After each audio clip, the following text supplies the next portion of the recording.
Hi అండి, welcome to study with tricks. ఈ రోజు మనం Delhi current affairs MCQ series లో భాగంగా 9th అక్టోబర్ నుండి 14th అక్టోబర్ వరకు కరెంట్ అఫైర్స్ డిస్కస్ చేయబోతున్నాం. Who won the 2025 Nobel Prize in Physiology or Medicine for their discoveries related to peripheral immune tolerance? 2025 physiology లేదా medicine Nobel బహుమతిని peripheral immune tolerance అనే శరీరాన్ని హాని చేయకుండా ఉండేందుకు సహాయపడే విధానాన్ని కనుగొనేందుకు గాను నోబెల్ బహుమతిని ఎవరు పొందారు? ఆన్సర్ ఏంటి అంటే షిమోన్ సకాగుచి, మ్యారీ ఈ బ్రెనో, ఫ్రెడ్ రామ్స్ డెల్. సో ఈ ముగ్గురు శాస్త్రవేత్తలకు ఈ ఈ ప్రక్రియను వీరు కనుగొన్నారు అంటే పెరిఫెరల్ ఇమ్యూన్ టాలరెన్స్ అనే జీవశాస్త్ర సంబంధిత కీలక ప్రక్రియను కనుగొనేందుకు గాను ఈ ముగ్గురికి సంయుక్తంగా నోబెల్ బహుమతిని ఇవ్వడం జరిగింది. సో ఇది ఏది పెరిఫెరల్ ఇమ్యూన్ టాలరెన్స్ అనేటువంటిది మన శరీరంలోని ఇమ్యూన్ సిస్టమ్ లేదా రోగ నిరోధక వ్యవస్థ మన సొంత కణాలను దాడి చేయకుండా నిరోధించడంలో కీలక పాత్ర పోషిస్తుంది. ఇది ఆటో ఇమ్యూన్ వ్యాధులను నివారించడంలో చాలా కీలకమైన అంశం. అంతేకాకుండా స్వీయ రోగ నిరోధక వ్యాధుల మూల కారణాన్ని వాటి నివారణకు సంబంధించినటువంటి అత్యంత కీలకమైన రహస్యాన్ని ఛేదించినందుకు గాను ఈ ముగ్గురికి నోబెల్ బహుమతిని ఇవ్వడం జరిగింది. సో ఇక్కడ 3 పాయింట్స్ అనేటువంటివి ఇంపార్టెంట్. ఏంటంటివి అంటే వారి యొక్క పేర్లు అనేటువంటివి ఇంపార్టెంట్, ఏ కేటగిరీలో ఇవ్వడం అనేటువంటిది ఇచ్చారు అనేటువంటిది భాగము, దేని కనుగొనందుకు గాను ఇచ్చారు అనేటువంటిది ఇంపార్టెంట్. సో వీరి పేర్లు ఏంటివి అంటే ఇక్కడ ట్రిక్ గా ఎప్పుడైనా సరే నోబెల్ ప్రైజెస్ గురించి ట్రిక్ ద్వారా గుర్తు పెట్టుకోవడానికి ట్రై చేయండి. నోబెల్ ప్రైజెస్ అనేటువంటివి చాలా ఇంపార్టెంట్ అండి. ఎగ్జామ్ లో ఖచ్చితంగా అడిగేటువంటి ఆస్కారం ఉన్నటువంటి క్వశ్చన్స్ ఇవి. సో ఇక్కడ ట్రిక్ ఏంటి అంటే సీత మ్యారీడ్ రామ్. సీత అంటే ఏంటి? సీతలో ఎస్ అంటే ఏంటి అంటే షిమోన్ సకా కూచి. మ్యారీడ్ లో ట్రిక్ ఏంటి అంటే మ్యారీ ఈ బ్రంకో. అదేవిధంగా రామ్ లో ట్రిక్ ఏంటి అంటే Fred Ramsdell. So Sita married Ram. ఇక్కడ ఎం రామ్ కి లాస్ట్ ఎం ఉంది కదా, ఈ ఎం కి మెడిసిన్ అని గుర్తుపెట్టుకోండి. సో మీరు ఇలా ఈజీగా గుర్తుపెట్టుకోవచ్చు. సో ఏ ప్రక్రియని కనుగొన్నందుకు గాను వీళ్ళకి నోబెల్ బహుమతి లభించింది అంటే peripheral immune tolerance. Who won the 2025 Nobel Prize in Physics for their discovery of macroscopic quantum mechanical tunneling and energy quantization in and electric circuit? 2025 భౌతిక శాస్త్రంలో నోబెల్ బహుమతిని ఎలక్ట్రిక్ సర్క్యూట్ లో మ్యాక్రోస్కోపిక్ క్వాంటమ్ మెకానికల్ టన్నెలింగ్ మరియు energy quantization కనుగొనేందుకు గాను Nobel బహుమతిని ఎవరు పొందారు అంటే John Clarke, Michael Henry Devoret, John Matthew Martinis. So ఇక్కడ ట్రిక్ గా ఎలా గుర్తుపెట్టుకుంటారు ట్రిక్ ద్వారా అంటే జేడి ఫిజిక్స్ అని గుర్తుపెట్టుకోండి. జేడీలో జే స్క్వేర్ అని గుర్తుపెట్టుకోండి. జే స్క్వేర్ అంటే ఫస్ట్ జే ఏంటి జాన్ కార్లీ, సెకండ్ జే అంటే ఏంటి జాన్ మాథ్యూ, డి అంటే ఏంటి డివోరెట్. సో ఏదైనా సరే ఇంటర్వ్యూకి వెళ్ళినప్పుడు ఫిజిక్స్ కి సంబంధించిన ఇంటర్వ్యూకి వెళ్ళినప్పుడు చాలా మందికి ఫిజిక్స్ సబ్జెక్ట్ అంటేనే భయం ఉంటుంది కదా, ఆన్సర్స్ ఇచ్చేటప్పుడు ఎనర్జీ అనేటువంటిది ఉండదు. సో జేడి అంటే job description, physics interview no energy. ఇలా గుర్తుపెట్టుకుంటే వీళ్ళ పేర్లను ఈజీగా మీరు గుర్తుపెట్టుకోవచ్చు. సో జే స్క్వైర్ అని గుర్తుపెట్టుకుంటే జాన్ మాథ్యూ, జాన్ క్లారీ. డి అంటే డివోరెట్, ఏ కేటగిరీ అంటే ఫిజిక్స్ కేటగిరీ. ఇంటర్వ్యూకి వెళ్ళినప్పుడు నో ఎనర్జీ అంటే ఇక్కడ ఏంటి అంటే ఏ విభాగంలో వీళ్ళకి నోబెల్ బహుమతి లభించింది అంటే energy quantization, macroscopic quantum mechanical tunnelling and energy quantization. So quantum electronics లో వారి అద్భుతమైన కృషికి గాను ఈ ముగ్గురు భౌతిక శాస్త్రవేత్తలకు సంయుక్తంగా 2025లో భౌతిక శాస్త్రంలో నోబెల్ బహుమతి అనేటువంటిది లభించింది. సో ఎందులో అంటే టన్నెలింగ్ మరియు ఎనర్జీ క్వాంటిజైజేషన్ వంటి క్వాంటమ్ మెకానికల్ ప్రభావాలు ఎలక్ట్రిక్ సర్క్యూట్లలో మైక్రోస్కోపిక్ స్కేల్ వద్ద సంభవించినని వారి పరిశోధన నిరూపించింది. ఇది గతంలో అణు లేదా సబ్ అటామిక్ వ్యవస్థలకు మాత్రమే పరిమితమని భావించారు. కానీ ఇప్పుడు అలా కాదు. ఇది మైక్రోస్కోపిక్ స్కేల్ వద్ద కూడా సంభవించినని వీరు నిరూపించడం వల్లే వీరికి ఈ నోబెల్ బహుమతి అనేటువంటిది లభించింది. సో ఇది quantum computing, super conducting circuits వంటి ఆధునిక సాంకేతిక రంగాలకు బలమైన పునాదిగా కల్పించవచ్చు. సో మీరు ఎక్కువగా లోతుగా వెళ్ళడానికి ట్రై చేయకండి. టన్నెలింగ్ అంటే ఏంది, ఎనర్జీ క్వాంటైజేషన్ అంటే అంత అవసరం లేదు. ఎగ్జామ్ లో అడగడానికి ఆస్కారం ఉన్నటువంటి పాయింట్స్ మూడు. ఒకటి వారి యొక్క పేర్లు, అదే విధంగా సెకండ్ వారి యొక్క ఏ కేటగిరీలో వీరికి లభించింది అని, సెకండ్ ఏంటి అంటే ఈ దేని కనుగొనందుకు గాను వీరికి లభించింది. ఈ మూడు మాత్రమే ఇంపార్టెంట్ ఇక్కడ. Who won the 2025 Nobel Prize in Chemistry for Developing Metal Organic Frameworks?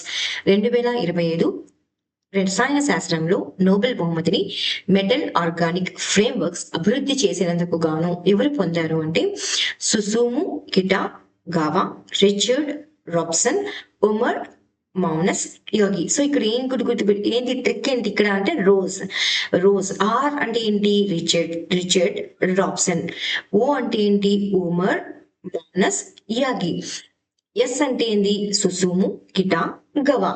So rose ను ఎక్కువగా కెమికల్ ఇండస్ట్రీలో యూజ్ చేస్తారు అని గుర్తుపెట్టుకుంటే మీరు రోజ్ మరియు కెమికల్ అనేటువంటివి ఆ కెమిస్ట్రీ అనేటువంటిది ఈజీగా గుర్తుంటుంది. సో ఈ ముగ్గురు శాస్త్రవేత్తలు దేన్ని కనుగొన్నారు వీళ్ళు అంటే మెటల్ ఆర్గానిక్ ఫ్రేమ్వర్క్స్ ను అభివృద్ధి చేసినందుకు గాను వీరికి నోబెల్ బహుమతి అనేటువంటిది లభించింది. ఈ ఫ్రేమ్వర్క్స్ అనేటువంటివి దేని ద్వారా తయారవుతాయి అంటే లోహ అయాన్లు మరియు ఆర్గానిక్ మాలిక్యూల్స్ ను కలిపి తయారవుతాయి. ఈ ఫ్రేమ్వర్క్స్ అనేటువంటివి అభివృద్ధి చేయడంలో వారికి మార్గదర్శక కృషిగాను ఈ ముగ్గురు శాస్త్రవేత్తలకు రసాయన శాస్త్రంలో నోబెల్ బహుమతి లభించింది. ఈ ఎంఓఎఫ్స్ అనేటువంటివి గ్యాస్ నిల్వలు, రసాయన చర్యల వేగవంతం మరియు ఔషధ పంపిణీ వంటి అనేక రంగాల్లో విప్లవాత్మక ఉపయోగాలను కలిగించాయి. Who won the Nobel Prize in Literature in 2025, becoming the second Hungarian author to receive this honor? So కొన్ని ఎగ్జామ్స్ లో, కాంపిటేటివ్ ఎగ్జామ్స్ లో ఏమని అడుగుతారంటే నోబెల్ ప్రైజెస్ లభించినటువంటి వ్యక్తి ఏ దేశానికి చెందినవారు అని అడిగే ఛాన్స్ ఉంది అనమాట. సో కాబట్టి మీరు ఖచ్చితంగా సపరేట్ గా వారు ఏ దేశానికి చెందినవారు అని సపరేట్ గా నోట్స్ రాసుకోండి. సో 2025 సాహిత్యంలో నోబెల్ బహుమతిని గెలుచుకుని ఈ గౌరవాన్ని పొందిన రెండవ ఏ దేశానికి చెందిన రచయిత ఇతను అంటే హంగేరియన్ రచయితగా ఎవరు నిలిచారు అంటే లాస్లో క్రాస్నా హోర్కై. సో ఈ ప్రైజ్ ను ఎప్పుడు అనౌన్స్ చేశారు అంటే October 9th ఎవరి ద్వారా అంటే royal Swedish Academy of sciences ద్వారా సాహిత్యంలో నోబెల్ బహుమతిని ఎవరికి హంగేరియన్ రచయిత అయినటువంటి లాస్లో క్రాస్నా హోర్కైకి ప్రదానం చేయడం జరిగింది.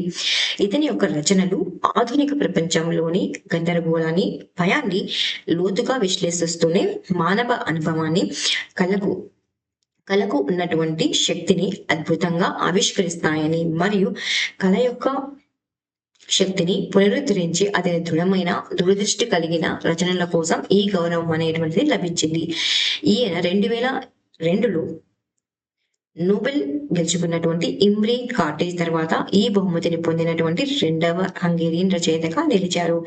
ఈ బహుమతి 2025 డిసెంబర్ 10న స్టాక్ హోమ్, స్వీడన్ లో ప్రదానం చేయబడుతుంది. సో ఇక్కడ ట్రిక్ ఏంటి అంటే ఎల్కేజీ అని గుర్తుపెట్టుకోండి. ఎల్ అంటే లాస్లో, కే అంటే క్రాస్నా హోర్కై. సో జీ అంటే ఏం లేదు, జస్ట్ ఎల్కేజీ అని గుర్తుపెట్టుకుంటే మీరు లిటరేచర్ అని గుర్తుపెట్టుకోండి. ఎల్ అంటే ఎల్ తో స్టార్ట్ అయింది కాబట్టి లిటరేచర్. సో ఎల్కేజీలో ఎల్ ఫస్ట్ ది ఎల్ కాబట్టి లిటరేచర్ అని గుర్తుపెట్టుకోండి. Who became the first Venezuelan to win the Nobel Peace Prize in 2025 for her efforts to promote democratic rights and peaceful transition to democracy. ప్రజాస్వామ్య హక్కుల కోసం పోరాడుతూ నియంతృత్వ పాలన నుండి శాంతియుత ప్రజాస్వామ్య మార్పు కోసం కృషి చేసినందుకు 2025 నోబెల్ శాంతి బహుమతిని పొందిన తొలి వెనిజులా మహిళ ఎవరు అంటే మరియా కరోనీ కొరీనా మచాడో. సో ఎప్పుడు అనౌన్స్ చేశారు దీన్ని అంటే అక్టోబర్ 10th అనౌన్స్ చేయడం జరిగింది.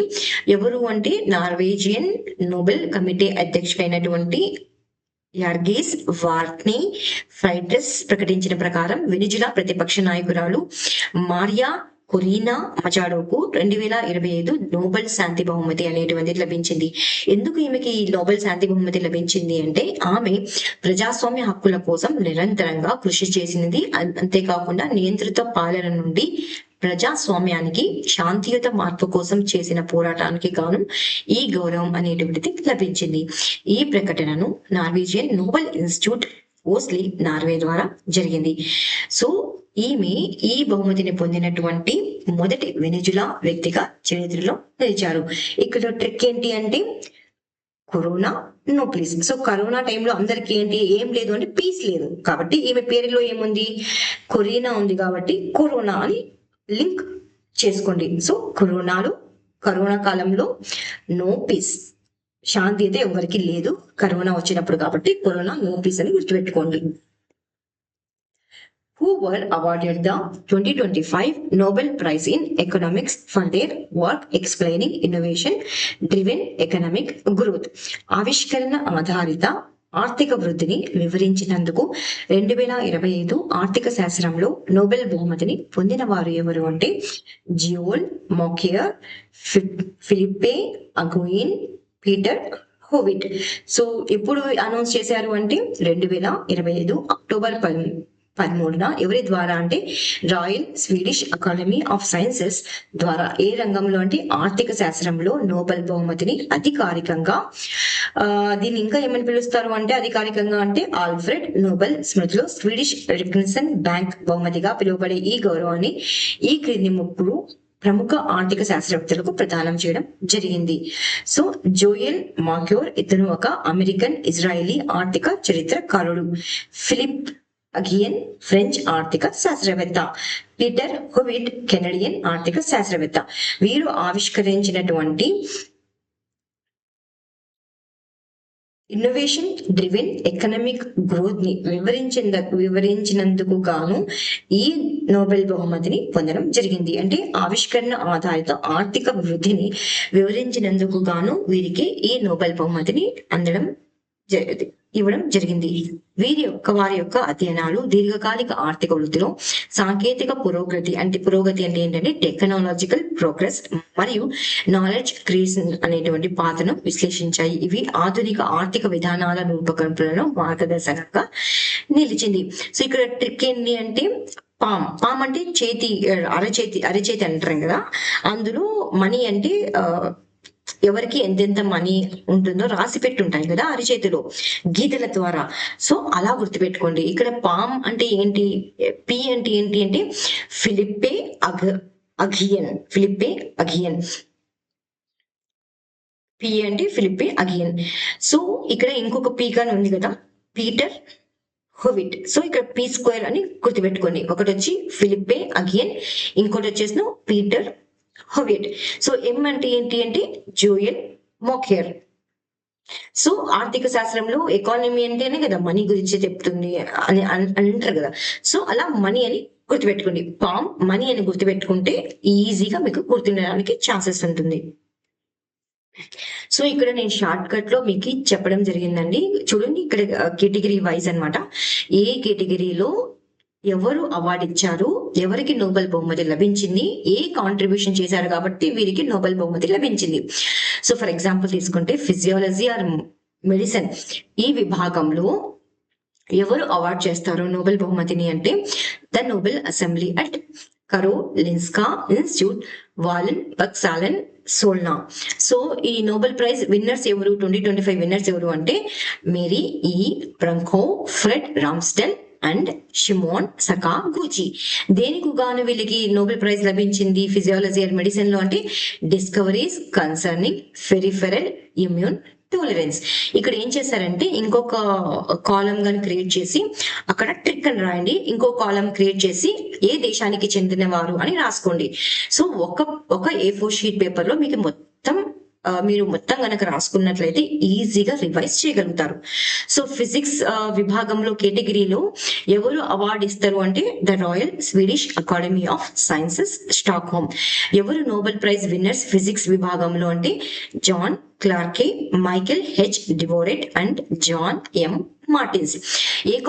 దేనిలో కాంట్రిబ్యూట్ చేశారు వీళ్ళు, ఎందుకు గాను వీళ్ళకి నోబెల్ బహుమతి లభించింది అంటే discovery of macroscopic quantum mechanical tunnelling and energy quantization in an electric circuit. So next విభాగం ఏంటి, కేటగిరీ ఏంటి అంటే కెమిస్ట్రీ. ఈ అవార్డు ఎవరు ఇస్తారు అంటే the Royal Swedish Academy of Sciences Stockholm.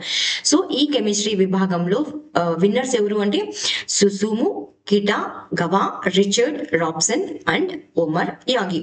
So వీళ్ళు ఏంటి కనుగొన్నారు, వీళ్ళు దేని కనుగొనేందుకు వీళ్ళకి లభించింది అంటే for the development of metal organic frameworks. So next category ఏంటి అంటే లిటరేచర్. సో ఈ అవార్డు ఎవరు ఇస్తారు అంటే the Swedish Academy Borssalen Stockholm. Nobel prize winner ఎవరు లిటరేచర్ లో అంటే లాస్లో క్రాంజా హోర్కాయ్. సో ఇతను ఏ దేశానికి చెందినతను అంటే హంగేరీ దేశానికి చెందినతను. సో ఇతను ఎందుకు గాను ఇతనికి లిటరేచర్ లో లభించింది నోబెల్ ప్రైజ్ అంటే అతనికి రచనలు అనమాట. For his compelling and visionary oeuvre that in the midst of apocalyptic terror reaffirms the power of art. Just power of art అని గుర్తుపెట్టుకొని చాలు, ఇదంతా గుర్తుపెట్టుకునే అవసరం లేదు. సో నెక్స్ట్ ఏంటి అంటే పీస్ కేటగిరీలో ఎవరు ఇస్తారు అవార్డును అంటే ద నార్వేజియన్ నోబెల్ కమిటీ ఓస్లో వాళ్ళు ఇస్తారు. విన్నర్ ఎవరు అంటే మరియా కొరీనా మచాడో. ఏ దేశానికి చెందిన ఆమె అంటే Venezuelan. She was honoured for her work అనమాట, tireless work promoting democracy rights and for her struggle for the peaceful transition from dictatorship to democracy. Next category ఏంటి అంటే ఎకనామిక్ సైన్సెస్. ఎవరు ఇస్తారు award అంటే the Royal Swedish Academy of Sciences stock home.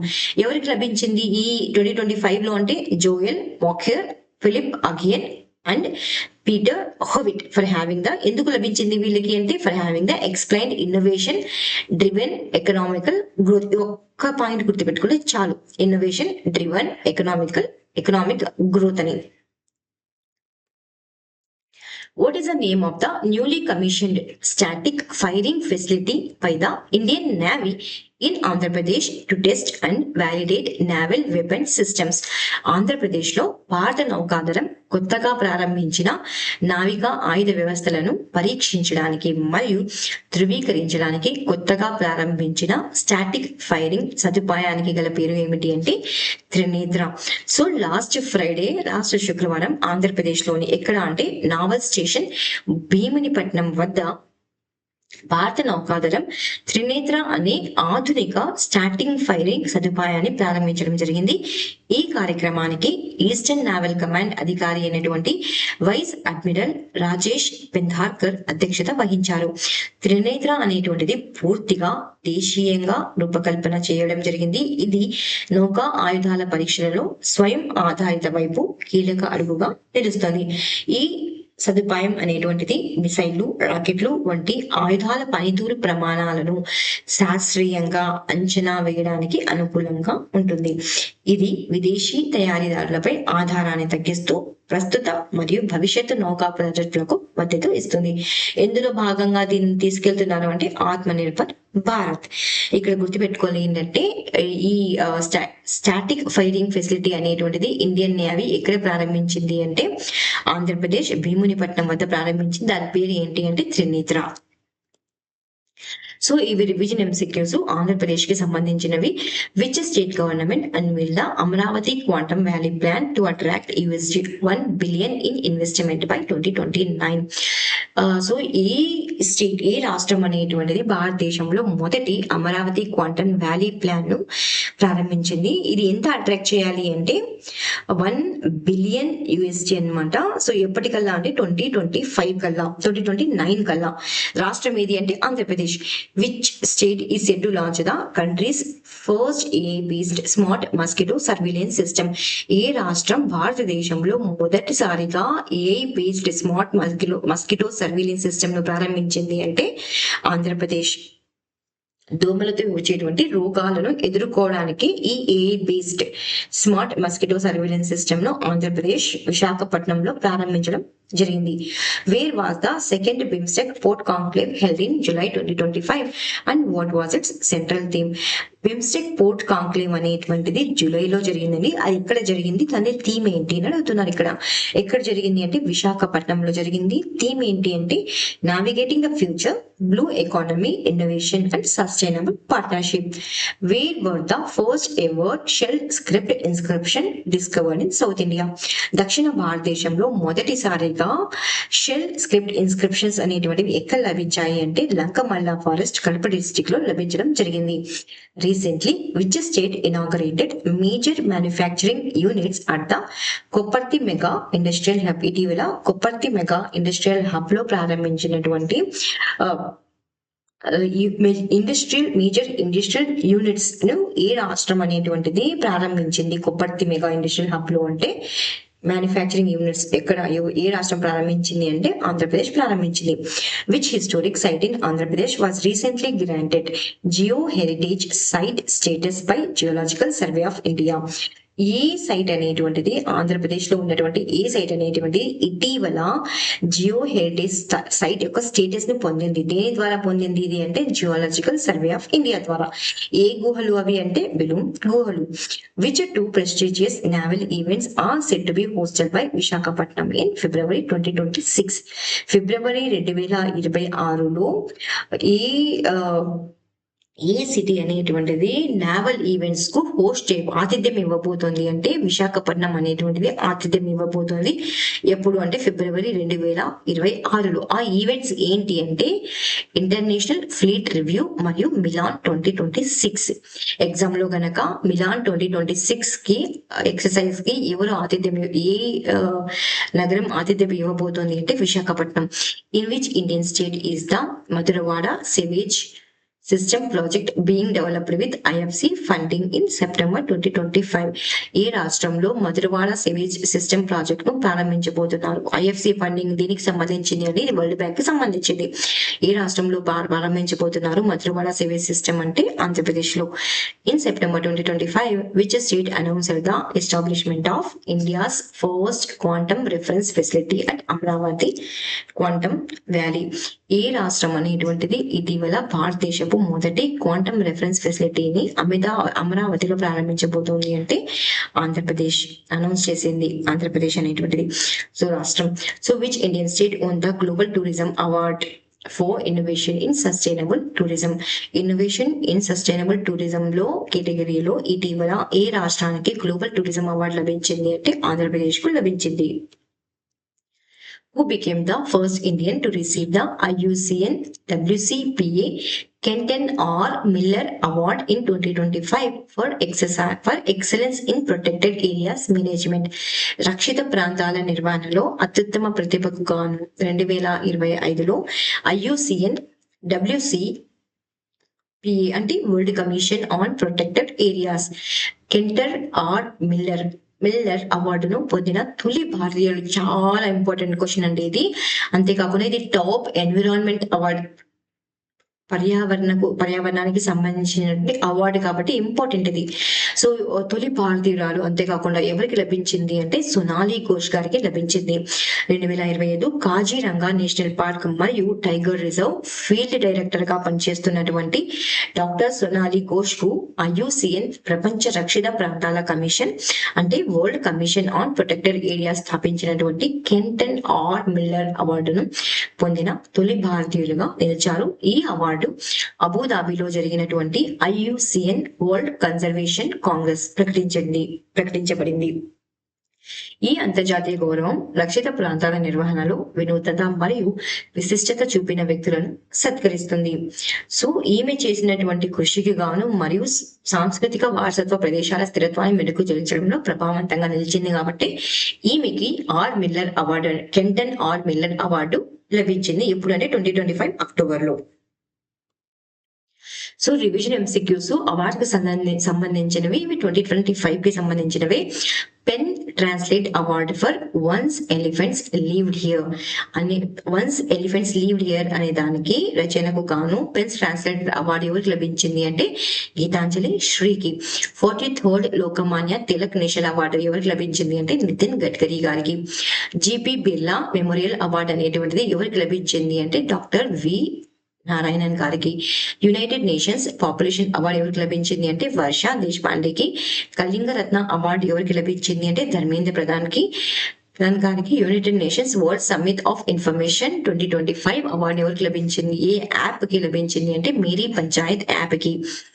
United Nations Mandela award అనేటువంటిది ఎవరికి లభించింది అంటే Brenda Reynolds మరియు కెనడీ ఒడేడేకి. Which women's self help group from Karnataka won the UNDP equator prize 2025 for eco friendly farming and millet promotion. So ఈ కర్ణాటక రాష్ట్రానికి చెందినటువంటి self help group కు UNDP ఈక్వేటర్ ప్రైజ్ అనేటువంటిది లభించింది. ఎందుకు లభించింది అంటే వారు చేస్తున్నటువంటి కృషికి గాను. ఎందులో చేస్తున్నారు అంటే దీన్ని ప్రమోట్ చేస్తున్నారు అంటే ఎకో ఫ్రెండ్లీ ఫార్మింగ్ మరియు మిల్లెట్ ప్రమోషన్. ఆ సెల్ఫ్ హెల్ప్ గ్రూప్ పేరు ఏమిటి అంటే BB Fatima self help group. దేనికి సంబంధించిన వారు అంటే ధారవాడకి సంబంధించిన వారు. ధారవాడకి చెందినవారు కర్ణాటక స్టేట్ లో ఉంది. Who was awarded the most valuable player at the అండర్-17 SAFF women championship in 2025. So అండర్-17 సాఫ్ ఉమెన్ ఛాంపియన్షిప్ లో మోస్ట్ వాల్యుబుల్ ప్లేయర్ అవార్డు ఎవరికి లభించింది అంటే అభిస్తా బాస్నెట్ కి. So which student developer the AI powered tool aiding colours and won the UK's prestigious CREST gold awards in 2025. So ఏ విద్యార్థికి ఎందుకు అంటే AI పవర్డ్ టూల్, ఒక టూల్ ని ఆర్టిఫిషియల్ ఇంటెలిజెన్స్ ఆధారిత టూల్ ని డెవలప్ చేశారనమాట. ఆ టూల్ పేరు ఏంటి అంటే ఎయిడింగ్ కలర్స్. సో ఈ టూల్ ఎవరైతే సరిగ్గా చూడలేరో వారి కోసమే ఈ టూల్ ని డెవలప్ చేయడం జరిగింది. కాబట్టి ఈ విద్యార్థికి UK's prestigious CREST gold award లభించింది. అతని పేరు ఏంటి అంటే Ahan Ritesh Prajapati. Which state won the PATA gold award for most engaging social media campaign. ఏ రాష్ట్రానికి పటాక్ గోల్డ్ అవార్డు అనేటువంటిది లభించింది? ఏ కేటగిరీలో అంటే మోస్ట్ ఎంగేజ్ చేయడం అనమాట, జనాలను ఎంగేజ్ చేయడం సోషల్ మీడియా క్యాంపెయిన్ ద్వారా. అది ఏ స్టేట్ అంటే Kerala state. Who became the first Indian woman to win the Best Director Award at the 82nd Venice International Film Festival in 2025. So భారతదేశపు మొదటి మహిళ బెస్ట్ డైరెక్టర్ అవార్డు లభించింది. ఎక్కడ ఏ ఈవెంట్ లో లభించింది అంటే 82వ వెనీస్ ఇంటర్నేషనల్ ఫిల్మ్ ఫెస్టివల్ లో లభించింది. ఆ పేరు ఏంటి అంటే Anuparna Roy.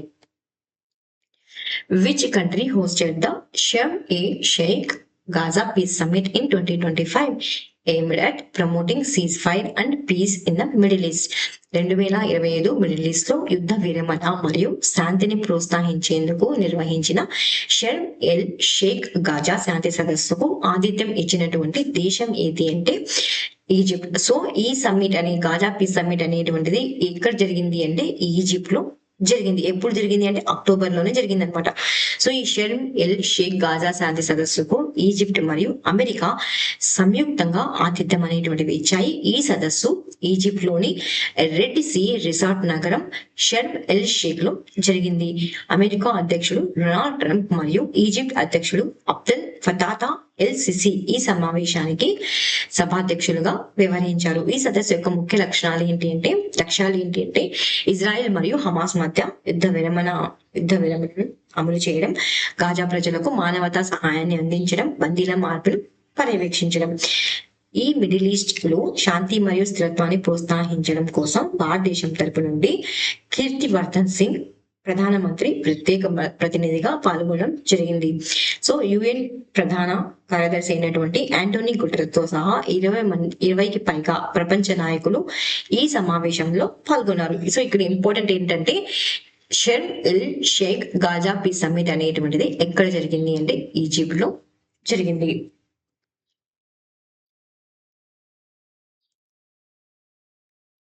So revision MCQs అండి, సమ్మిట్స్ మరియు కాన్ఫరెన్స్ కి చెందినటువంటివి. Where was the first national conference of urban local bodies health.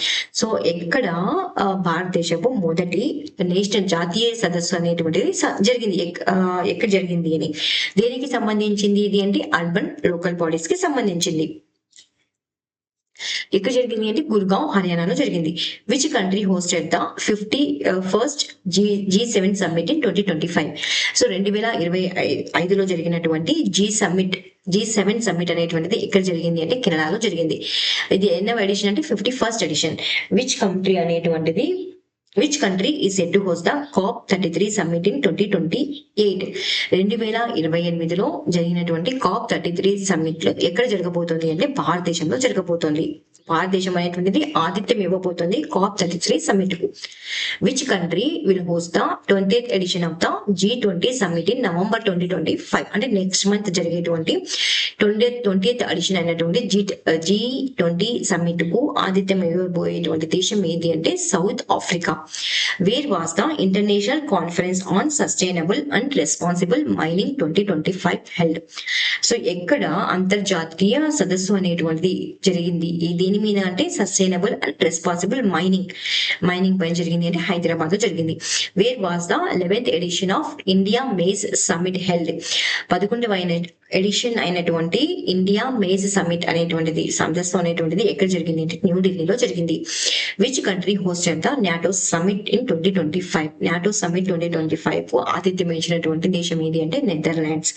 In which Indian state did the ministry of AYUSH host the hybrid global summit called yoga connect 2025.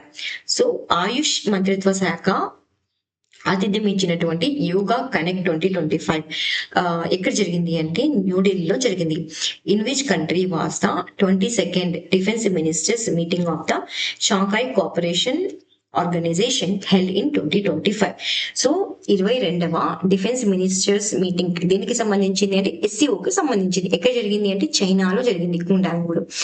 Which ministry announced the first ever global conference on India's manuscript heritage in New Delhi? So ఈ ministry అనేటువంటిది announce చేసింది భారతదేశపు మొట్టమొదటి conference అన్నమాట. ఇది global conference, అంతర్జాతీయ conference. దీనికి సంబంధించింది అంటే ఇండియాస్ మనుస్క్రిప్ట్ హెరిటేజ్. ఎక్కడ జరిగింది అంటే న్యూఢిల్లీలో జరిగింది. ఏ మినిస్ట్రీ అంటే ministry of culture. Wear was the 2nd BIMSTEC young leaders summit held in September 2025. So ఇక్కడ 2వ బిమ్స్టెక్ యంగ్ లీడర్స్ సమ్మిట్ అనేటువంటిది జరిగింది అంటే గువాహతి, అస్సాంలో జరిగింది. Which country officially joined the International Union for Conservation of Nature during the 2025 World Conservation Congress in Abu Dhabi? చాలా important question అండి. ఇది ఆల్రెడీ అడిగారు లాస్ట్ టైం ఎగ్జామ్ లో. సేమ్ క్వశ్చన్ కాదు, ఇలాంటి క్వశ్చన్ ఒకటి అడిగారు అనమాట. సో చాలా ఇంపార్టెంట్ ఇది. మనం ఎన్విరాన్మెంట్ భాగంలో దీనిని మనం ఇక్కడ డిస్కస్ చేస్తున్నాం. సో 2025లో అబుదాబిలో జరిగినటువంటి వరల్డ్ కన్సర్వేషన్ కాంగ్రెస్ సందర్భంగా అంతర్జాతీయ ప్రకృతి పరిరక్షణ సంఘం అంటే IUCN లో అధికారికంగా చేరినటువంటి దేశం ఏది అంటే అర్మేనియా. ఇది ఈవెంట్ ఎక్కడ జరిగింది అంటే 2000 అబుదాబిలో జరిగింది అనమాట. ఏ ఈవెంట్ అంటే IUCN వరల్డ్ కన్సర్వేషన్ కాంగ్రెస్ సందర్భంగా అర్మేనియా అధికారికంగా IUCN లో చేరినటువంటి కొత్త సభ్య దేశంగా నమోదైంది. ఇది అర్మేనియా యొక్క పర్యావరణ ప్రయాణంలో ఒక ముఖ్యమైన ఘట్టంగా నిలిచింది. సో ఇంపార్టెంట్ ఇది, అర్మేనియా గుర్తుపెట్టుకోండి. At which global conference did UNESCO launch the world's first virtual museum of stolen cultural objects in 2025. 2025లో యునెస్కో ఎప్పుడైనా సరే ఎగ్జామ్ లో UN కి సంబంధించినటువంటి ఏ క్వశ్చన్ అయినా ఇంపార్టెంట్ అండి. సో యునెస్కో ప్రారంభించింది కాబట్టి ఇంపార్టెంట్ ఇది.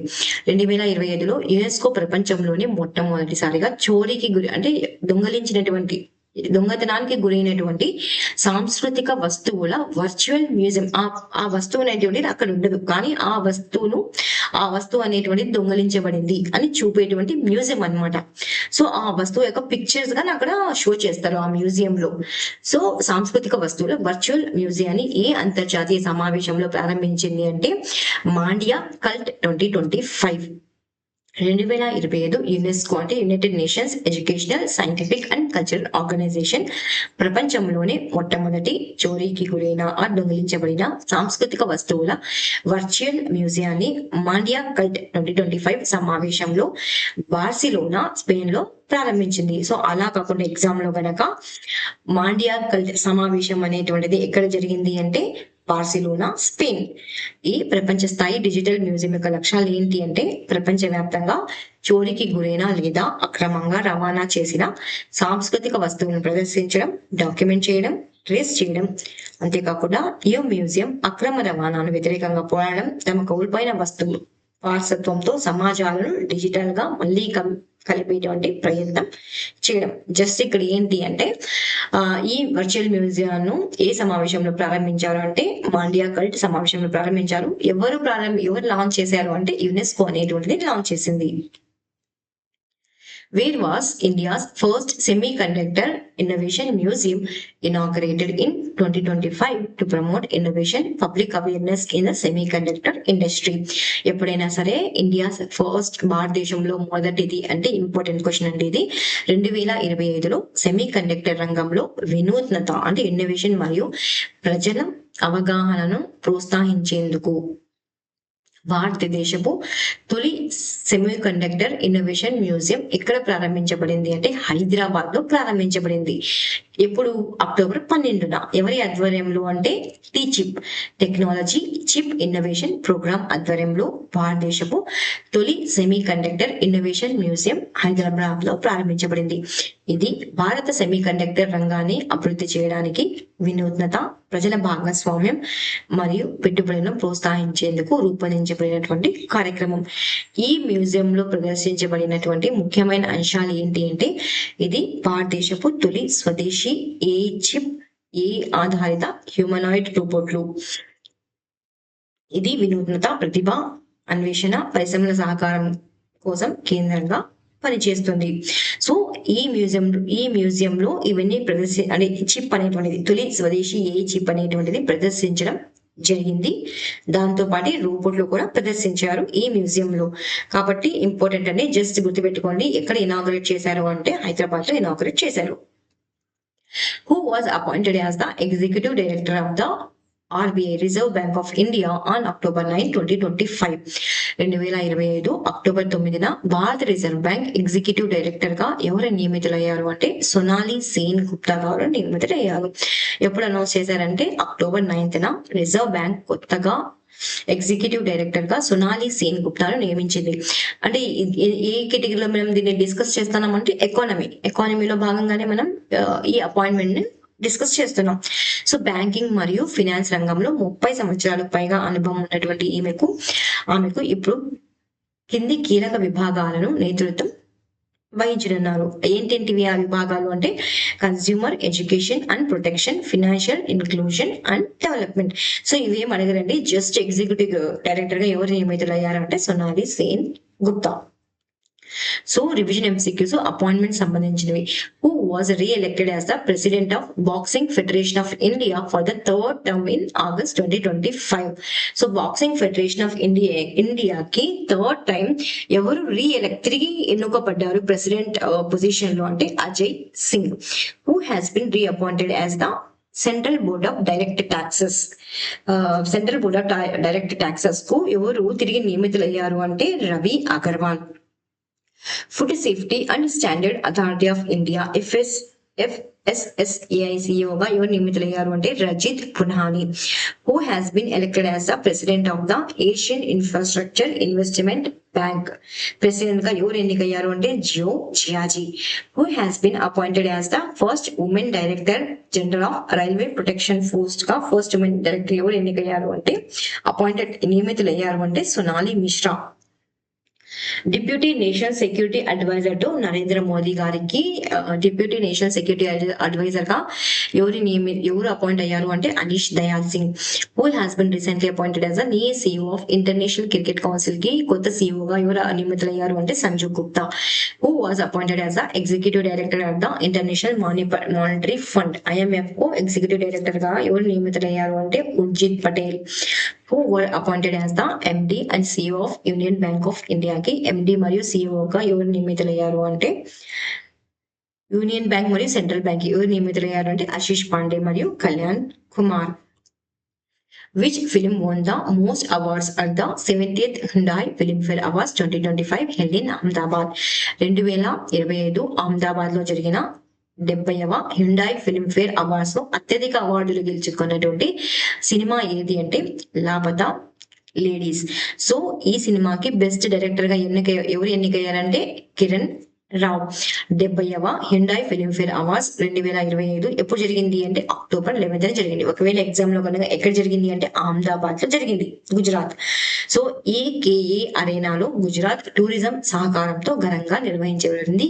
ఇది హిందీ సినిమాల్లో ప్రతిభను ఘనంగా సత్కరించాయి. ఈ వేడుకలో లాపతా లేడీస్ సినిమాకు 13 అవార్డులు గెలుచుకుని అత్యధిక అవార్డులు పొందిన చిత్రంగా నిలిచింది. ఇది 2019లో గల్లీ బాయ్స్ అంటే రణవీర్ సింగ్, ఆలియా భట్ నటించిన చిత్రం సాధించిన రికార్డును సమం చేసింది. సో ఇక్కడ బెస్ట్ యాక్టర్ ఎవరికి లభించింది? బెస్ట్ యాక్టర్ అవార్డు అంటే అభిషేక్ బచ్చన్. ఏ మూవీలో అంటే మేల్ కేటగిరీలో I want to talk. Next ఇంకా ఎవరికి లభించింది అంటే కార్తిక్ ఆర్యన్, చందు చాంపియన్. అందులో బెస్ట్ యాక్టర్ క్రిటిక్స్ ఎవరికి లభించింది అంటే రాజ్ కుమార్ రావ్. మూవీ ఏది అంటే శ్రీకాంత్. బెస్ట్ డైరెక్టర్ వచ్చి Kiran Rao, Laapataa Ladies. Best actor in leading role female ఎవరికి లభించింది అంటే ఆలియా భట్కి లభించింది జిగ్రాస్ మూవీలో. అదేవిధంగా బెస్ట్ యాక్ట్రెస్ క్రిటిక్స్ ఎవరికి లభించింది అంటే ప్రతిభ లందాకి లభించింది. లాపతా లేడీలో ఏమి హీరోయిన్ గా యాక్ట్ చేసింది. Where was the 4th edition of the India-Australia Joint Military Exercise Astra Hind 2025 conducted? So ఇక్కడ మీరు చూస్తే ఆస్ట్రా హింద్ అని, ఆస్ట్రా అంటే ఆస్ట్రేలియా, హింద్ అంటే హిందుస్థాన్ అంటే ఇండియా అని అర్థం. సో పేరులో ఉందన్నమాట. ఏ దేశాల మధ్య జరుగుతుంది అంటే ఆస్ట్రేలియా మరియు ఇండియా మధ్య.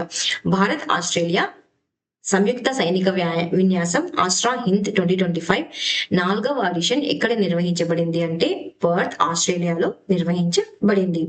సో ఇది ఎన్నవ ఎడిషన్ అండి? ఇది అంటే 4వ ఎడిషన్. ఇది సంయుక్త సైనిక విన్యాసం. సో ఎప్పుడు అంటే October 13న ఆస్ట్రేలియాలోని పర్త్ నగరంలో ప్రారంభం అయింది.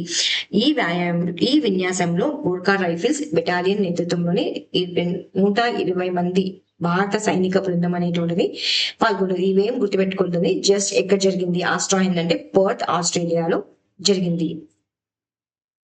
ఇక్కడ తప్పు పడిందండి, ఒకసారి కరెక్ట్ చేసుకోండి మీరు. తప్పు ఏం లేదు, జస్ట్ పేరు అనేటువంటిది గోర్ఖా అనేటువంటిది తప్పుగా వచ్చింది. ఇక్కడ తప్పుగా నేను పెట్టాను, ఇక్కడ ఒకసారి కరెక్ట్ చేసుకోండి. So revision MCQs military exercise కి సంబంధించినవి. Name of the multilateral military exercise in which the Indian armed forces are participating in Russia in 2025. So multilateral military exercise అనేటువంటిది ఎక్కడ జరిగింది అంటే రష్యాలో జరిగింది. దాని పేరు ఏంటి అంటే జపాడ్ 2025. అలా కాకుండా జపాడ్ 2025 విన్యాసం అనేటువంటి దానికి ఎవరు ఆతిథ్యం ఇచ్చారు అంటే Russia. Which country is hosting the Talisman Sabre 2025 military exercise and how many nations are participating? Talisman Sabre military exercise అనేటువంటి దాన్ని ఎవరు కండక్ట్ చేశారు, ఎవరు ఆతిథ్యం ఇచ్చారు అంటే ఆస్ట్రేలియా. ఎన్ని కంట్రీస్ దీనిలో పాల్గొన్నాయంటే 19 కంట్రీస్ ఇందులో పాల్గొన్నాయి. ఇవి 11th edition. Wear was the 12th కాదండి, ఇది 14th edition of the Sri Lanka India naval exercise. దాని పేరు ఏంటి అంటే స్లినిక్స్ అనమాట. ఎక్కడ కండక్ట్ చేశారు దీన్ని అంటే కొలంబో శ్రీలంకలో కండక్ట్ చేశారు. ఎప్పటి నుంచి ఎప్పుడు వరకు అంటే 14th to 18th. Which naval exercise marks the 32nd edition of India Singapore maritime cooperation in 2025. So 32nd edition అనమాట. ఎవరి మధ్య జరిగింది అంటే ఇండియా మరియు సింగపూర్ మధ్య జరిగింది. దాని పేరు ఏంటి అంటే SIMBEX. Where is military exercise bold Kurukshetra 2025 being conducted? Bold Kurukshetra military exercise అనేటువంటి దాన్ని ఎక్కడ కండక్ట్ చేశారు, ఎక్కడ నిర్వహించారు అంటే జోధ్పూర్ రాజస్థాన్ లో నిర్వహించారు. Name of the joint special forces exercise conducted between the India air force guard commandos and the United States air force special forces in 2025. So ఏ రెండు దేశాల మధ్య జరిగిన అంటే భారతదేశం మరియు యుఎస్ యొక్క ఎయిర్ ఫోర్స్ మధ్య జరిగినటువంటి ఎక్సర్సైజ్, జాయింట్ స్పెషల్ ఎక్సర్సైజ్ యొక్క పేరు ఏంటి అంటే టైగర్ క్లా. Name of the India Mongolia joint military exercise ఎక్కడ జరిగింది అంటే ఉలాన్ బతార్, మంగోలియాలో జరిగింది. ఎప్పుడు జరిగింది అంటే June 13 జరిగింది. దాని పేరు ఏంటి అంటే నొమాడిక్ ఎలిఫెంట్. ఇది ఎన్నవ ఎడిషన్ అంటే 17th ఎడిషన్. ఇది ఒక military exercise. Which countries hosted the 19th edition of exercise bright star. So ఏ రెండు దేశాలు బ్రైట్ స్టార్ అనేటువంటి ఎక్సర్సైజ్ ని కండక్ట్ చేశాయి, నిర్వహించాయి అంటే ఈజిప్ట్ మరియు United States. What was the name of Iran's naval exercise conducted after the. So Iran conduct నిర్వహించినటువంటి నేవల్ ఎక్సర్సైజ్ పేరు ఏంటి అంటే sustainable power 1404. What is the name of the India's newly approved research station in Eastern Antarctica and which agency is responsible for its operation? భారతదేశం తూర్పు అంటార్కిటికాలో ప్రతిపాదించిన కొత్త పరిశోధన కేంద్రం అండి ఇది. దాని పేరు ఏమిటి? దీని నిర్వహణ బాధ్యత వహించే సంస్థ ఇది.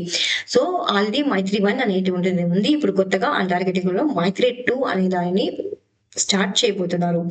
సో NCPOR అంటే national centre for polar and ocean research. Maitri 2 అనేది భారతదేశం తూర్పు అంటార్కిటికాలో ప్రతిపాదించిన తాజా పరిశోధన కేంద్రం.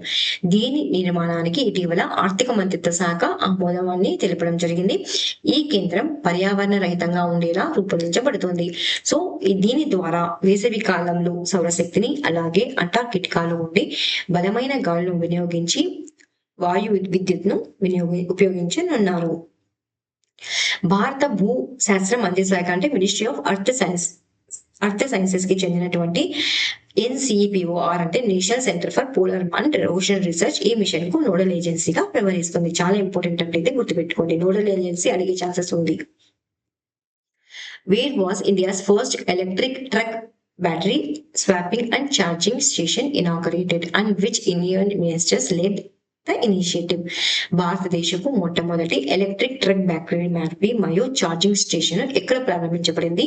ఈ కార్యక్రమాన్ని ప్రారంభించినటువంటి కేంద్ర మంత్రి ఎవరు? సో ఎక్కడ ప్రారంభించబడింది అంటే సోనిపట్, హర్యానాలో ప్రారంభించబడింది. ఎవరు ప్రారంభించారు అంటే నితిన్ గడ్కరీ గారు ప్రారంభించారు. కేంద్ర మంత్రి నితిన్ గడ్కరీ భారతదేశపు మొట్టమొదటి ఎలక్ట్రిక్ ట్రక్ బ్యాటరీ చేంజ్ చేయడం అనమాట. బ్యాటరీని చేంజ్ చేయడం ఎలాగైతే ఆర్టీసీ బస్ స్టాండ్ లో ఎలాగైతే పెట్రోల్ ని కానీ డీజిల్ ని కానీ వేపిస్తాం కదా అక్కడ గవర్నమెంట్ బస్ సర్వీసెస్ లో అలాగనమాట. ఈ స్టేషన్స్ ద్వారా బ్యాటరీస్ అనేటువంటివి చేంజ్ చేస్తారు. బ్యాటరీ యొక్క మార్పిడి మరియు అక్కడ ఛార్జింగ్ చేసుకోవచ్చు అనమాట. ఆ స్టేషన్స్ లో ఛార్జింగ్ చేసుకోవచ్చు. ఛార్జింగ్ స్టేషన్ ఎక్కడ అంటే హర్యానాలోని సోనిపట్ లో ప్రారంభించారు. ఇది పర్యావరణ హిత రవాణా వైపు ఒక పెద్ద అడుగుగా చెప్పవచ్చు. గడ్కరీ గారు రోడ్ల నిర్మాణంలో బయోమిటిమస్ ను అదేవిధంగా మొక్కజొన్న నుండి ఎథనాల్ తయారీని ప్రోత్సహిస్తూ కాలుష్యాన్ని తగ్గించే ప్రయత్నాలను వివరించారు ఇందులో. సో అంతేకాకుండా లాజిస్టిక్ ఖర్చులను తగ్గించడం, కాలుష్య రహిత విద్యుత్ రవాణా వైపు మారడం భారతదేశ లక్ష్యమని ఆయన పేర్కొనడం తెలిపింది. చాలా ఇంపార్టెంట్ అండి, ఎందుకంటే భారతదేశపు మొదటిది అనమాట ఇది. సోనిపట్ హర్యానాలో ప్రారంభించారు charging station.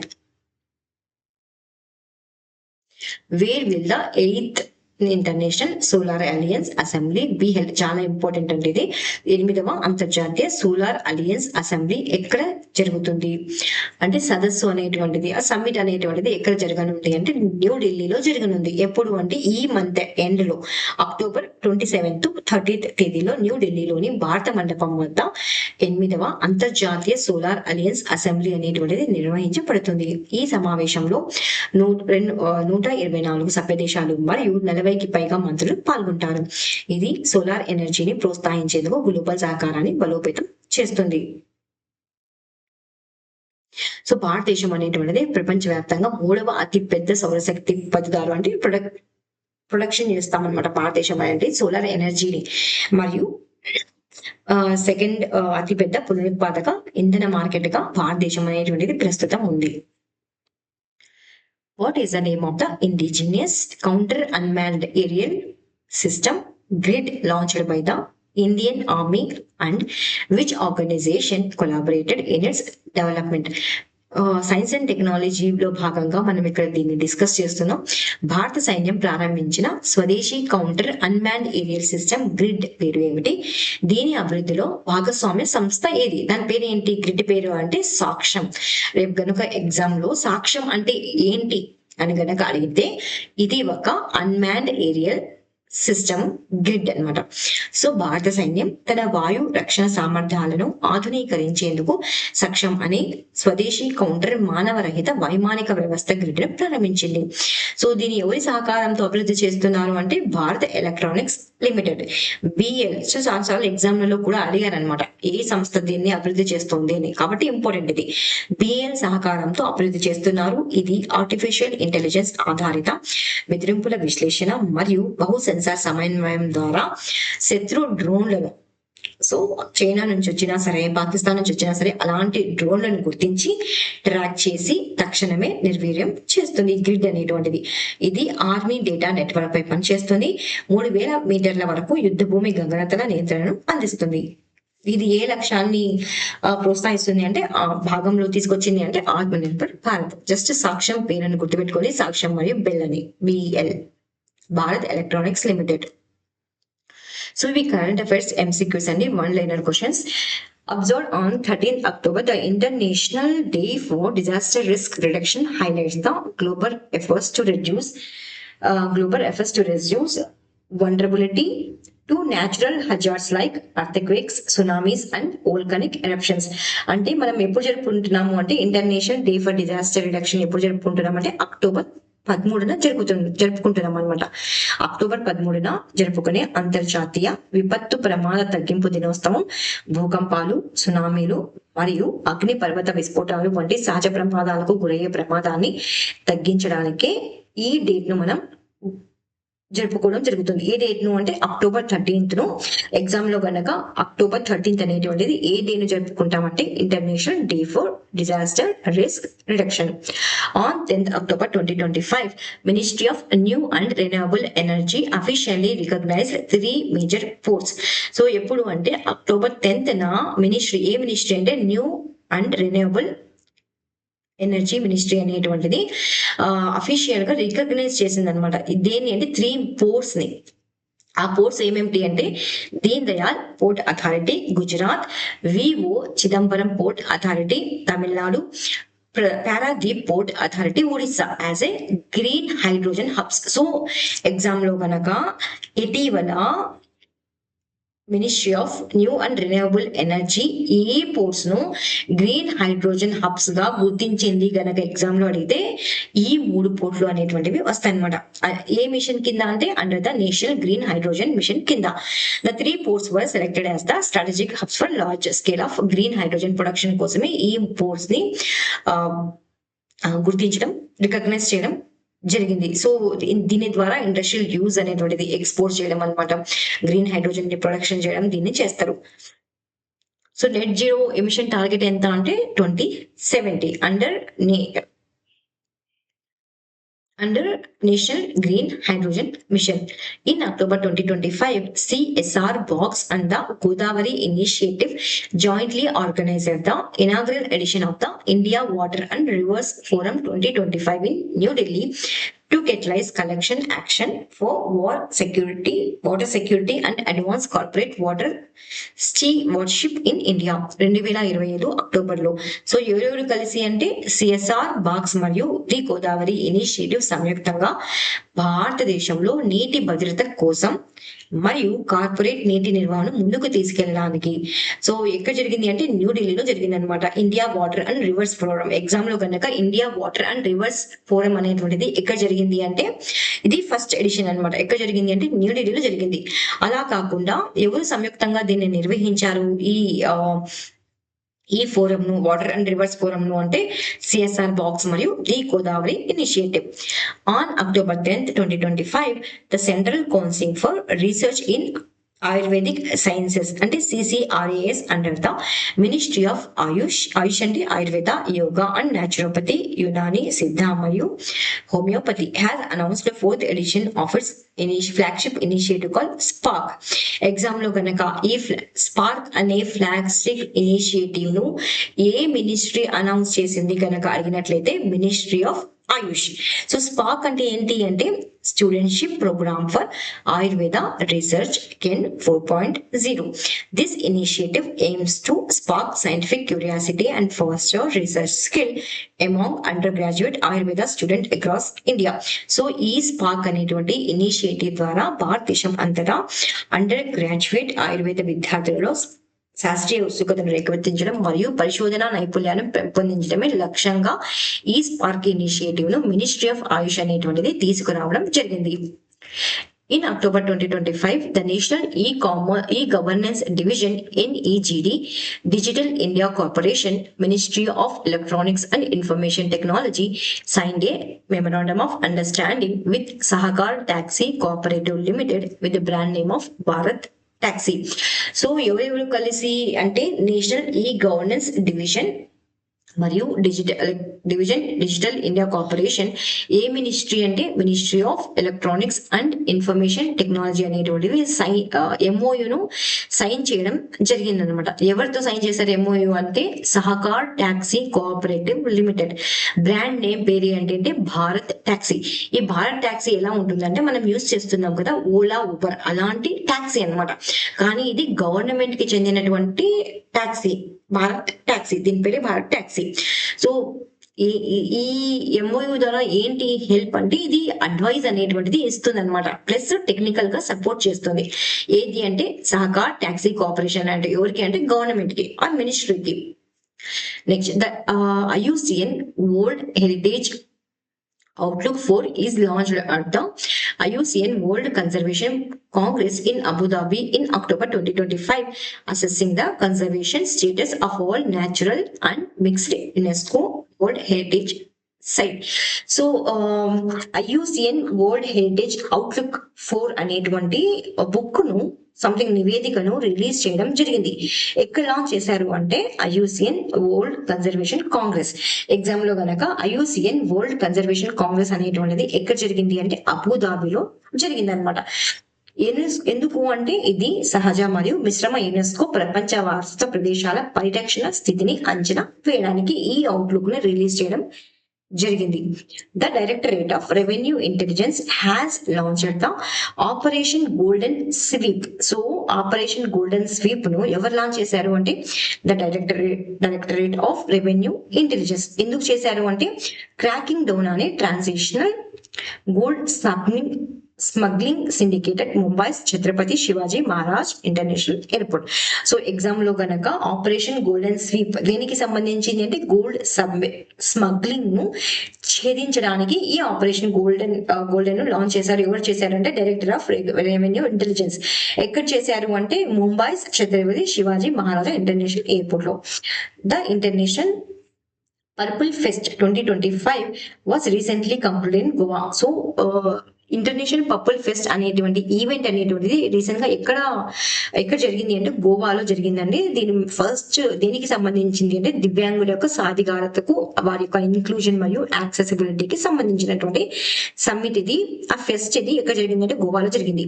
Fresh cross border clashes between Afghanistan and Pakistan along the Durant line have kill over 80 soldiers on both the sides.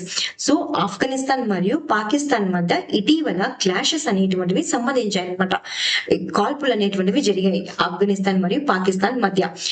A line వెంబడి జరిగాయి అంటే Durand line. So Durand line లో జియోగ్రఫీలో చదువుకుంటాం చాలా సార్లు. డ్యూరాండ్ లైన్ ఏ దేశాల మధ్య ఉంది అని అడిగారు అనమాట.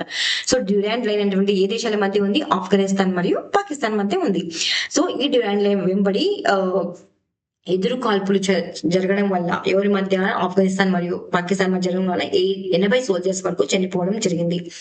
సిద్ధి ట్రైబల్ కమ్యూనిటీ అచీవ్స్ అంటే ఇక్కడ మీరు ఏంటి డ్యూరాండ్ లైన్ ఎక్కడ చదువుకున్నారు? జియోగ్రఫీలో చదువుకున్నారు కదా, అలా లింక్ చేసుకోవాలన్నమాట కరెంట్ అఫైర్స్ ని ప్లస్ స్టాటిక్ సబ్జెక్ట్ ని. So Siddhi tribal community achieves 72% of literacy rate. So ఇటీవల ప్రెసిడెంట్ ఆఫ్ ఇండియా అనేటువంటి ప్రెసిడెంట్ గారు ఈ కమ్యూనిటీని, ట్రైబల్ సిద్ధి కమ్యూనిటీని అప్రిషియేట్ చేయడం జరిగింది. ఎందుకు అంటే ఈ న్యూస్ లో ఉన్నారు, ఎందుకు అంటే ఈ కమ్యూనిటీ వారు 72% లిటరసీ రేట్ ని సాధించడం జరిగింది. ఈ ట్రైబల్ కమ్యూనిటీ దేనికి సంబంధించిన వారు అంటే వీరు ఒక ఇండో ఆఫ్రికన్ ట్రైబల్, అంటే ఆఫ్రికా నుండి వలస వచ్చారనమాట. Indo African tribal community. వీరు ప్రైమరీగా ఎక్కడ ఉంటారు వీళ్ళు అంటే సిద్ధి ట్రైబల్ కమ్యూనిటీ వాళ్ళు అంటే గుజరాత్, మహారాష్ట్ర, కర్ణాటక మరియు తెలంగాణ ప్రాంతాల్లో నివసిస్తారు. వీళ్ళు ఏ కేటగిరీ ఉన్నారంటే షెడ్యూల్డ్ ట్రైబ్ మరియు క్లాసిఫైడ్ యాజ్ పీబీటీజీస్ గా క్లాసిఫై చేయడం జరిగింది. సో వీళ్ళు ఇటీవల 72% లిటరసీ రేట్ ను సర్పాస్ చేయడం జరిగింది కాబట్టి ఇది ఇంపార్టెంట్. ఇది the RBI has introduced the Unified Markets Interface, a next generation financial infrastructure that enables tokenization of financial assets and settlements using wholesale central bank digital currency, aiming to enhance market efficiency, transparency and financial inclusion. So ఇటీవల RBI అనేటువంటిది unified market ఇన్ఫ్రాఫేస్ ను ప్రవేశపెట్టడం జరిగింది. ఇది ఏంటి అంటే ఇది తదుపరి తరం ఆర్థిక మౌలిక సదుపాయాలు మరియు హోల్సేల్ సెంట్రల్ బ్యాంక్ డిజిటల్ కరెన్సీని ఉపయోగించి ఆర్థిక ఆస్తులు మరియు సెటిల్మెంట్లకు టోకనైజేషన్ కు అనుమతి ఇస్తుంది. ఇది మార్కెట్ యొక్క సామర్థ్యం, పారదర్శకత మరియు ఆర్థిక చర్యను పెంచే లక్ష్యంతో ఉంది. సో ఎగ్జామ్ లో ఎలా అడుగుతారంటే ఇటీవల ఏ సంస్థ యూనిఫైడ్ మార్కెట్ ఇంటర్ఫేస్ ను ఇంట్రడ్యూస్ చేసింది కనుక ఎగ్జామ్ లో అడిగితే ఆన్సర్ ఏమవుతుందంటే ఆర్బీఐ అవుతుంది. The IUCN world commission on protected areas honoured 13 forest rangers and teams from 13 countries with the 2025 International Ranger Awards for their bravery and dedication in protecting wildlife and forest. So వన్యప్రాణులు మరియు అడవులను రక్షించడంలో వారి ధైర్యం మరియు అంకిత భావానికి గాను so ఎన్ని దేశాల నుంచి అంటే 13 దేశాల నుండి 13 మంది అటవీ రేంజర్లను మరియు బృందాలను ఎవరు అంటే IUCN world commission on protected areas IUCN కి సంబంధించినటువంటి WCPA 2025 అంతర్జాతీయ రేంజర్ అవార్డులతో సత్కరించడం జరిగింది. సో ఈ వేడుకకు ఎవరు హాజరయ్యారు అంటే భారత మంత్రి అయినటువంటి కీర్తివర్ధన్ సింగ్ రేంజర్లను హీరోలుగా ప్రశంసించడం జరిగింది. ఈ ఎవరికైతే అవార్డ్స్ వచ్చాయి కదా వారిని. ఈ కార్యక్రమంలో గార్డియన్ ఆఫ్ ది వైల్డ్ నివేదిక కూడా విడుదలైంది. ఇది రేంజర్ల యొక్క కీలక పాత్రను మరియు అంటే మెయిన్ గా ఏంటంటే ఇది ఎన్విరాన్మెంట్ లో వస్తుందండి. దీన్ని ఈ అవార్డ్స్ ను ఎవరిచ్చారు ఎగ్జామ్ లో కనుక అడిగినట్లయితే IUCN world commission on protected areas అనేటువంటి 13 ఫారెస్ట్ రేంజర్ అవార్డ్స్ ను ఇవ్వడం జరిగింది. అలా ఒకటి గుర్తుపెట్టుకుని చాలు. ఇక్కడ the Indian army will host the UN troop contributing countries chiefs conclave in New Delhi from 14th October, bringing together senior military leaders from 32 nations involved in UN piece keeping. So భారత సైన్యం ఎప్పుడు అంటే అక్టోబర్ 14 నుండి న్యూఢిల్లీలో UN దళాల సహకార దేశాల అధిపతుల సమావేశాన్ని నిర్వహించనుంది. సో UN శాంతి పరిరక్షణలో పాల్గొన్నటువంటి 32 దేశాల నుండి సీనియర్ సైనిక నాయకులను ఈ సమావేశం ఒకటే చోట చేర్చనుంది. అంతేకాకుండా 3 రోజుల పాటు జరిగే ఈ కార్యక్రమం కార్యాచరణ సవాళ్లు మరియు శాంతి పరిరక్షణలో ఉత్తమ పద్ధతులపై దృష్టి సారిస్తుంది. సో ఎగ్జామ్ లో గనక అడిగినట్లయితే చీఫ్స్ కాంక్లేవ్ అనేటువంటిది ఎక్కడ జరిగింది అంటే న్యూఢిల్లీలో జరిగింది. దానికి ఎవరు ఆతిథ్యం ఇచ్చారు అంటే ఇండియన్ ఆర్మీ ఆతిథ్యం ఇచ్చింది. ఆతిథ్యం ఇచ్చిందంటే నిర్వహించింది ఈ ఈవెంట్ ను. Prime minister Narendra Modi launch the Mumbai 1 mobile app. So Modi గారు ముంబై 1 అనేటువంటి మొబైల్ యాప్ ను లాంచ్ చేయడం జరిగింది. ఇది first integrated common mobility platform. అంటే ఏంటి అంటే ఈ క్యూఆర్ బేస్డ్ డిజిటల్ టికెట్ ను గనక స్కాన్ చేసినట్లయితే మీరు ముంబై నగరంలోని ఏ ట్రాన్స్పోర్ట్ ద్వారా అయినా ప్రయాణించవచ్చు. ఫర్ ఎగ్జాంపుల్ మెట్రో అయినా సరే, బస్సెస్ అయినా సరే, లోకల్ ట్రైన్స్ అయినా సరే, అన్నిటికీ ఒకే డిజిటల్ టికెట్ అనేటువంటి ద్వారా ప్రయాణించవచ్చు అనమాట. దాని ఇటీవల ఎవరు ప్రారంభించారంటే మోదీ గారు ప్రారంభించారు. దాని పేరు ఏంటంటే Mumbai 1 mobile app. The Naksha program, launched under the Digital India Land Records Modernization Program DILRMP, aims to modernize urban land governance by using geospatial mapping GNSS and WebGIS technologies to create transparent, accurate and accessible urban land records. So digital India land records modernisation programme కింద ఇటీవల ప్రారంభించిన కార్యక్రమం పేరు ఏంటి అంటే నక్ష. Exam లో గనక నక్ష కార్యక్రమం దేనికి సంబంధించినది అంటే ఇది ల్యాండ్ రికార్డ్స్ కి సంబంధించినది. ఇది జియోస్పేషియల్ మ్యాపింగ్, జిఎన్ఎస్ఎస్ మరియు వెబ్ జిఐఎస్ టెక్నాలజీని ఉపయోగించి పారదర్శకంగా ఖచ్చితమైనటువంటి మరియు అందుబాటులో ఉండే పట్టణ భూ రికార్డులు. సో నక్షా ప్రోగ్రామ్ దీనికి సంబంధించిందండి. పట్టణ భూ రికార్డును సృష్టించడం ద్వారా పట్టణ భూపాలను ఆధునీకరించే లక్ష్యంగానే ఈ కార్యక్రమాన్ని ప్రారంభించడం జరిగింది. California has officially declare Diwali. So California అనేటువంటి యుఎస్ లో ఉన్నటువంటి కాలిఫోర్నియా దివాళీని డిక్లేర్ చేసిందంటే స్టేట్ హాలిడేగా. ఇది థర్డ్ యుఎస్ స్టేట్ అనమాట ఇలా డిక్లేర్ చేయడం. ఫస్ట్ ఎవరు చేశారంటే పెన్సిల్వేనియా మరియు కనెక్టికట్. ఇప్పుడు వచ్చేసింది California. Prime Minister Narendra Modi today inaugurated the 9th edition of the India Mobile Congress 2025. So Modi గారు ఏంటి ఇనాగరేట్ చేశారంటే ప్రారంభించారంటే 9th edition of India mobile congress ను ప్రారంభించడం జరిగింది. ఇది భారతదేశంలోనే లార్జెస్ట్ అతిపెద్ద టెలికాం మీడియాకు సంబంధించినది. ఎక్కడ ప్రారంభించారంటే న్యూఢిల్లీలో ప్రారంభించారు.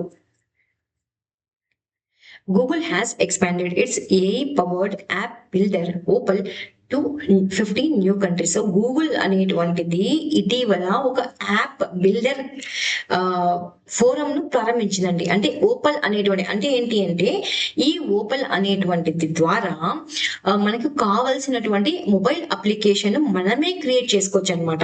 ఇది web based mini application build చేస్తుంది బై సింప్లీ అంటే మనకి ఏమేమైతే ఐడియాస్ ఉంటాయో వాటిని గనక మనం ఓపల్ లో చెప్పినట్లయితే దానికంతకు అదే ఒక యాప్ ని ఆండ్రాయిడ్ కి సంబంధించిన యాప్ మనకి ఏ కావాలని బిజినెస్ ఏమైనా బిజినెస్ చేయాలనుకుంటున్నారు దానికి ఒక యాప్ కావాలి మీరు జస్ట్ అక్కడికి వెళ్ళి ఓపెన్ కి వెళ్ళి మీకు గనక డిస్క్రిప్షన్ ఇచ్చినట్లయితే అది ఆటోమేటిక్ గా అప్పటికప్పుడే ఒక యాప్ ని మీకు క్రియేట్ చేసి ఇస్తుంది అనమాట.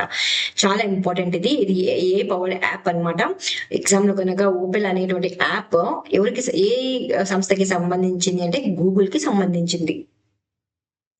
సో ఇవి 15 న్యూ కంట్రీస్ కు దీన్ని స్టార్ట్ చేయబోతున్నారండి. ఇండియా, జపాన్, బ్రెజిల్ వీళ్ళతో కలిపి అనమాట. చాలా ఇంపార్టెంట్ ఇది గుర్తుపెట్టుకోండి. India first bullet train. So భారతదేశపు ఫస్ట్ బుల్లెట్ ట్రైన్ అనేటువంటిది ఎప్పుడు అమలు చేయబడుతుంది ఎప్పుడు ఆపరేషన్ అవ్వబోతుంది అంటే ప్రారంభించబోతుంది అంటే ఆగస్ట్ 2027 లో ప్రారంభించబోతున్నాం అని రైల్వే మినిస్టర్ అశ్విని వైష్ణవ్ గారు చెప్పడం జరిగింది. ఎక్కడ చెప్పారంటే అనౌన్స్ చేశారంటే vibrant Gujarat regional conference in Mehsana. India has launched the national red list road map and vision 2025-2030. So భారతదేశం అనేటువంటిది ఇటీవల national red list road map ను ప్రారంభించింది. దీంతో పాటు ఏంటి విజన్ 2025-2030 ఎక్కడ అంటే at the IUCN world conservation Congress. అది ఎక్కడ జరిగింది అంటే అబుదాబిలో జరిగింది. సో ఇక్కడ 2-3 క్వశ్చన్స్ ఉన్నాయండి. ఐయుసిఎన్ వరల్డ్ కన్జర్వేషన్ కాంగ్రెస్ అనేటువంటిది ఎక్కడ కండక్ట్ చేయబడింది అంటే అబుదాబిలో కండక్ట్ చేయబడింది. అలా కాకుండా భారతదేశం అనేటువంటిది national red list road map ను ఎక్కడ ప్రారంభించింది ఏ ఈవెంట్ లో ప్రారంభించింది అంటే ఐయుసిఎన్ వరల్డ్ కన్జర్వేషన్ కాంగ్రెస్ లో భాగంగా ప్రారంభించింది. అలా కాకుండా దాని విజన్ ఏంటి అంటే 2025-2030 అనేటువంటిది విజన్ అనమాట. జీవ వైవిధ్య సంరక్షణకి ఈ రోడ్ మ్యాప్ ను ఇండియా అనేటువంటిది ప్రారంభించడం జరిగింది. సో ఇవి రివిజన్ క్వశ్చన్స్ అండి. Interstellar mapping and acceleration probe mission ను ప్రారంభించిన అంతరిక్ష సంస్థ ఏది అంటే నాసా. శాస్త్రీయ పరిశోధనను అందరికీ సులభంగా అందుబాటులోకి తీసుకురావడానికి సరళ్ అనే సాధనాన్ని ప్రారంభించిన సంస్థ ఏది అంటే అనుసంధాన్ నేషనల్ రీసెర్చ్ ఫౌండేషన్. 2025లో ఐయుసిఎన్ అధికారికంగా గుర్తించిన తమిళనాడులోని పాక్ బిలో భారతదేశపు మొట్టమొదటి దుగాంగ్ సంరక్షణ రిజర్వ్ ద్వారా రక్షించబడుతున్న సముద్ర జీవి ఏది అంటే దుగాంగ్. భారతదేశంలో తొలిసారిగా పూర్తి స్థాయి మంచు చిరుతల జనాభా అంచనా వేసిన రాష్ట్రం లేదా కేంద్రపాలిత ప్రాంతం ఏది అంటే హిమాచల్ ప్రదేశ్. భారతదేశంలోని అన్ని చెల్లింపు వ్యవస్థలను పర్యవేక్షించడానికి మునుపటి బీపీఎస్ఎస్ స్థానంలో ఆర్బీఐ కొత్తగా ఏర్పాటు చేసిన నియంత్రణ సంస్థ పేరు ఏమిటి అంటే పేమెంట్స్ రెగ్యులేటరీ బోర్డ్. హరిత వ్యవస్థ భవిష్యత్తును వేగవంతం చేయడంపై దృష్టి సారించిన 11వ వరల్డ్ గ్రీన్ ఎకానమీ సమ్మిట్ మరియు గేజ్ 2024-2025 కార్యక్రమాలను ప్రారంభించిన నగరం ఏది అంటే దుబాయ్. 5G కోర్ నెట్వర్క్ ను పరీక్షించడానికి టెలికాం శాఖ అనుమతి పొందిన భారతదేశంలోని మొట్టమొదటి ల్యాబ్ గా నిలిచిన ఐఐటి సంస్థ ఏది అంటే ఐఐటి మద్రాస్. 2025లో భారతదేశంలో మొట్టమొదటి స్పోర్ట్ టెక్నాలజీ ఇంక్యుబేషన్ సెంటర్ స్థాపించేందుకు German football club Borussia Dortmund భాగస్వామ్యం చేసుకున్న భారతీయ రాష్ట్రం ఏది అంటే తమిళనాడు. కేంద్ర మంత్రి doctor Mansukh Mandaviya my Bharat platform కింద భారత యువతను డిజిటల్ గా శక్తివంతం చేయడానికి ప్రారంభించిన మొబైల్ అప్లికేషన్ ఏది అంటే మై భారత్ మొబైల్ యాప్. ప్రపంచంలో మొట్టమొదటి ఆర్టిఫిషియల్ ఇంటెలిజెన్స్ ఆధారిత బ్యాంక్ అయినటువంటి ఆర్వైటీ బ్యాంక్ ను ప్రారంభించిన దేశం ఏది అంటే మలేషియా. సో ఈ కరెంట్ అఫైర్స్ లో మనం ఆంధ్రప్రదేశ్ కు సంబంధించినటువంటి నేషనల్ పార్క్స్ గురించి చూద్దామండి. ఇక్కడ కర్ణాటకలో పడింది కాదు, ఇది నేషనల్ పార్క్స్ ఆంధ్రప్రదేశ్ కి సంబంధించినవి. భారతదేశంలోని అతిపెద్ద టైగర్ రిజర్వ్ ఏదండి? Nagarjuna Sagar Srisailam tiger reserve.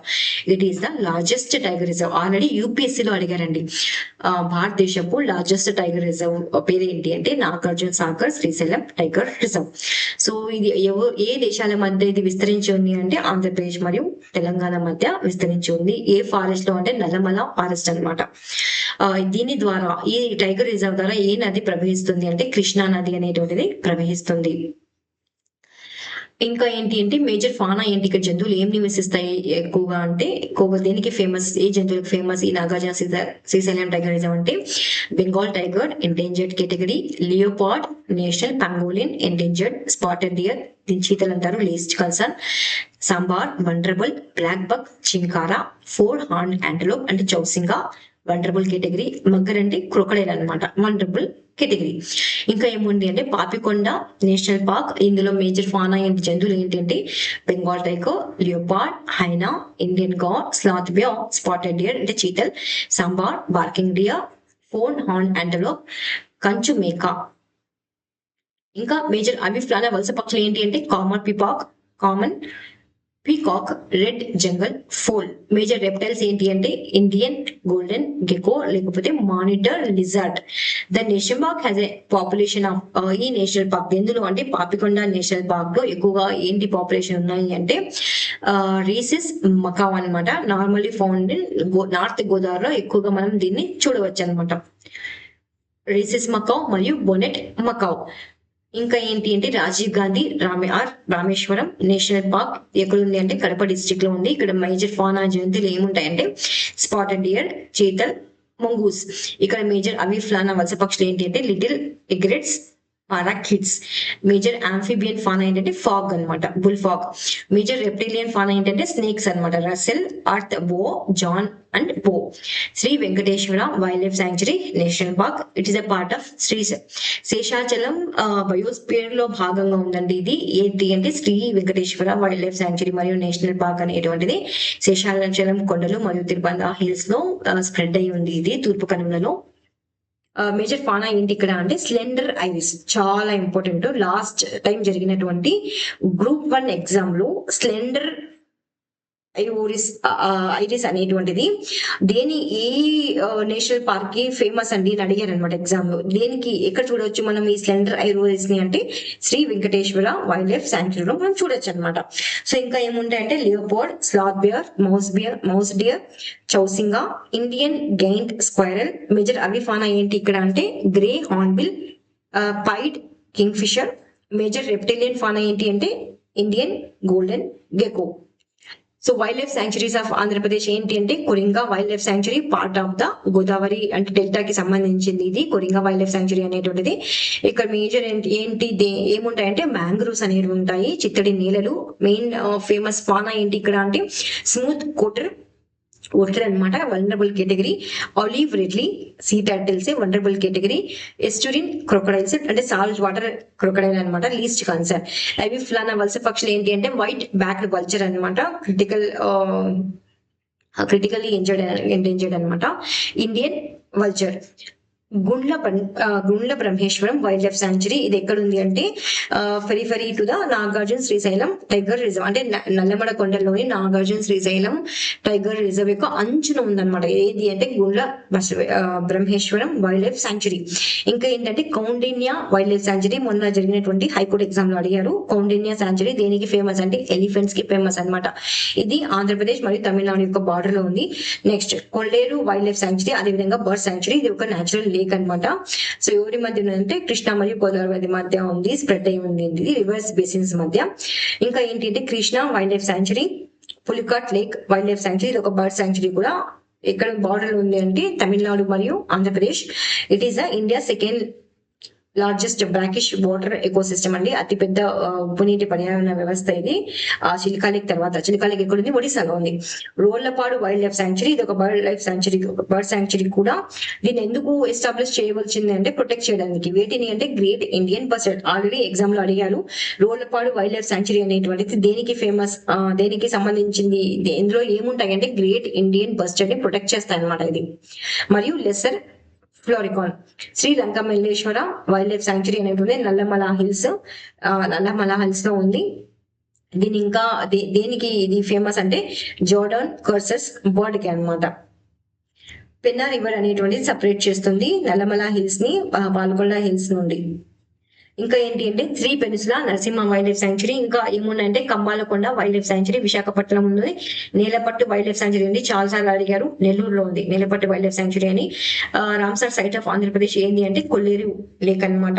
Endangered fauna ఏంటి అంటే grey pelican, spot billed pelican. Thank you so much అండి. Please like, share and subscribe.